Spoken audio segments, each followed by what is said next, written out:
చాలా ఏళ్ల క్రితం రామగిరి అనే ఒక చిన్న పల్లెటూరు ఉండేది.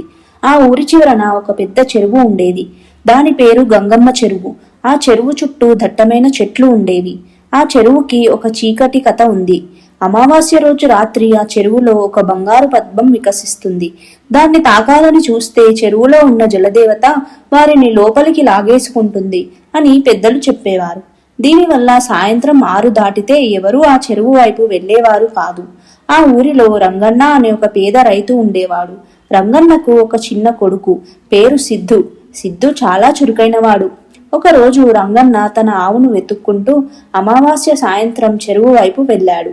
కాని చీకటి పడినా రంగన్న తిరిగి రాలేదు. ఊరి జనం అందరూ జలదేవత రంగన్నను తీసుకెళ్లిపోయింది అని భయపడి ఇంట్లోనే ఉండిపోయారు. తన తండ్రిని కాపాడుకోవాలని సిద్ధు ఒంటరిగా చెరువు దగ్గరకు వెళ్ళాడు. దూరంగా చెరువు మధ్యలో ఏదో మెరుస్తూ కనిపించింది. అందరూ అన్నట్టు అది బంగారు పద్మంలానే ఉంది. కాని సిద్ధు జాగ్రత్తగా గమనించాడు. చెరువు గట్టున ఉన్న ఒక పెద్ద రాతి వెనక నుంచి ఎవరో మాట్లాడుకోవడం వినిపించింది. సిద్ధు మెల్లగా వెళ్లి చూస్తే అక్కడ 2 వ్యక్తులు ఏదో చేస్తుండడం గమనించాడు. వాళ్ళు ఒక పెద్ద కంచు పళ్ళెంలో దీపం పెట్టి దాన్ని నీళ్లలో ఒక చెక్క పలక మీద వదిలారు. దూరం నుండి చూసేవారికి అది బంగారు పద్మంలా మెరుస్తూ కనిపిస్తుంది. వాళ్ళు రంగన్నని చెరువు దగ్గర చెట్టు కింద కట్టి పడేశారు. అది చూసిన సిద్ధు ఊరిలోకి వెళ్లి అందరికీ విషయం చెప్పాడు. ఊరి జనాన్ని అక్కడికి తీసుకొని వెళ్లాడు.